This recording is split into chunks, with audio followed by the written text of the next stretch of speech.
Wow, guys, Caroline Leavitt tolerates no BS. She ends this reporter after they disrespect Tom Homan. You guys gotta check this video out. But before that, I need you guys to hit the subscribe button if you're new to the channel so you don't miss none of the latest videos that I post.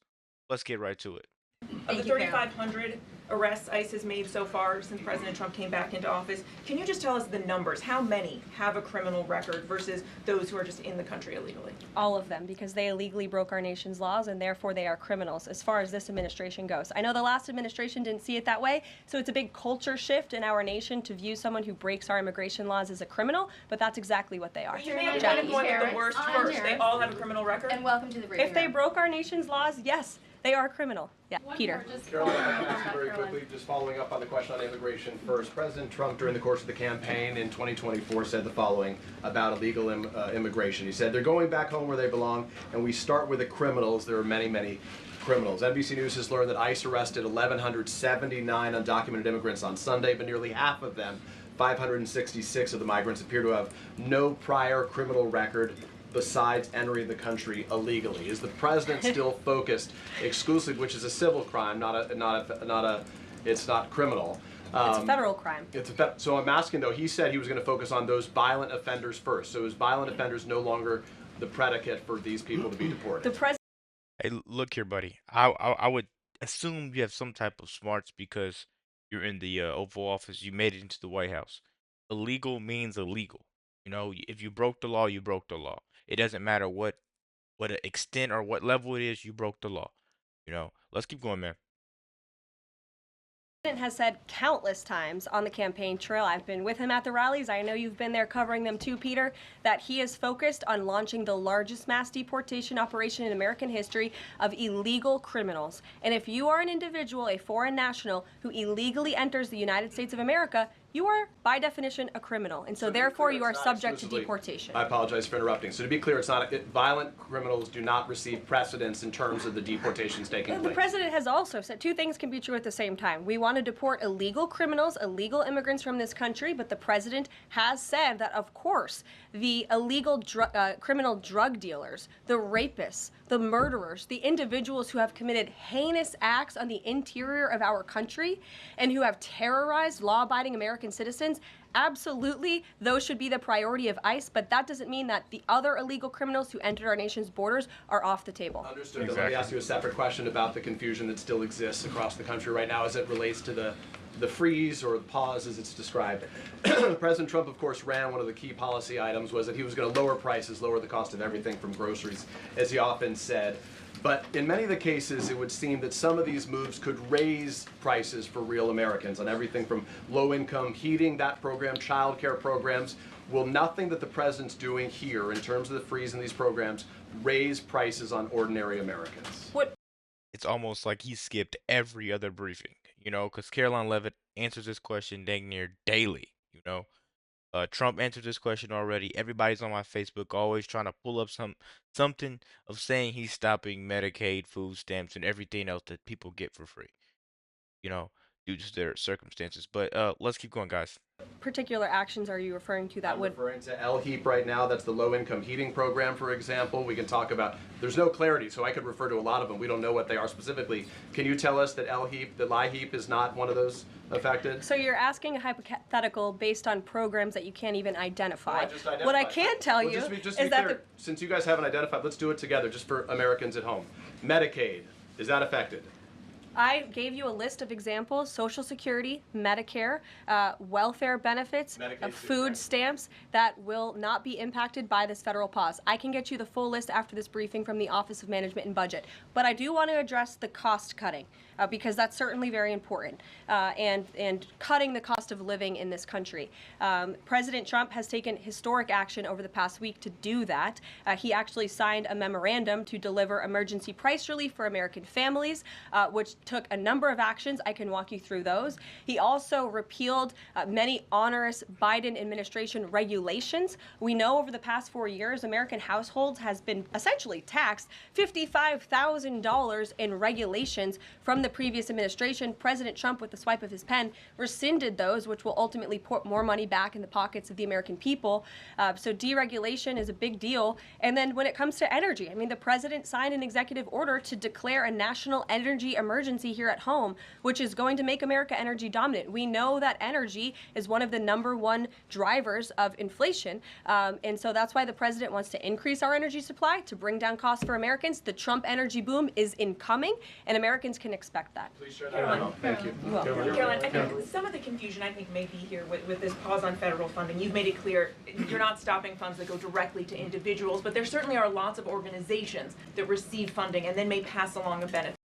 I don't know how Caroline Leavitt is keeping her composure. I guess that may be why Trump picked her for the job. I've been saying this for a really long time in all my videos. Trump has picked to be the best team, and they continue to show themselves day in and day out. Meals on Wheels, for one. They provide meals for over 2.2 million seniors.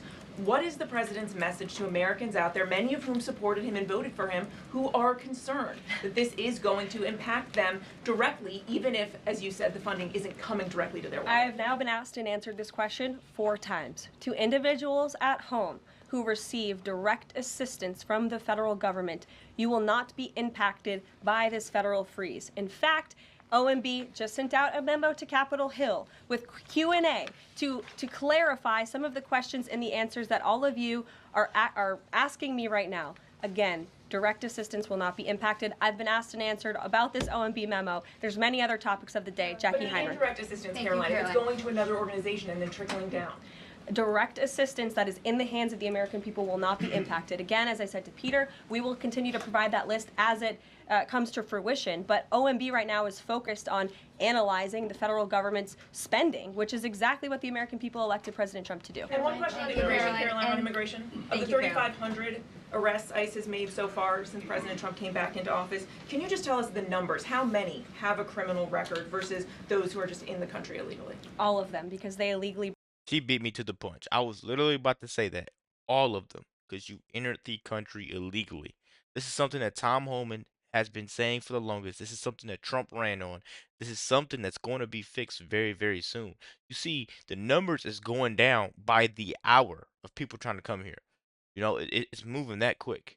Let's keep going, man. Make sure you guys hit that subscribe button. Broke our nation's laws, and therefore they are criminals as far as this administration goes. I know the last administration didn't see it that way, so it's a big culture shift in our nation to view someone who breaks our immigration laws as a criminal, but that's exactly what they are. You made a point of the worst first. They all have a criminal record. And welcome to the briefing If they room. broke our nation's laws, yes, they are criminal. Yes. Thank you. On stripping security details for figures like John Bolton, Pompeo, Brian Hook, Senator Tom Cotton said that he's seen the intelligence and the threat from Iran is real for anyone who played a role in the Soleimani strike. He voiced concern it wouldn't just impact those individuals, but potentially their family, innocent bystanders, friends, anyone who's near them when they're out in public.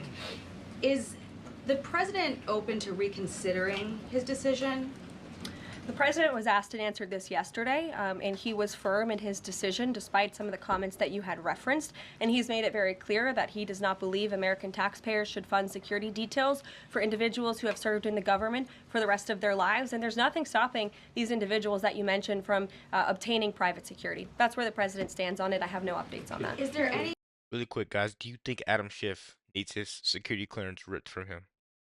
concern that this decision might jeopardize the administration's ability to hire the best advisors for these? Today we are setting up this Chick-fil-A employee for anything she wants. You could pick any item you want.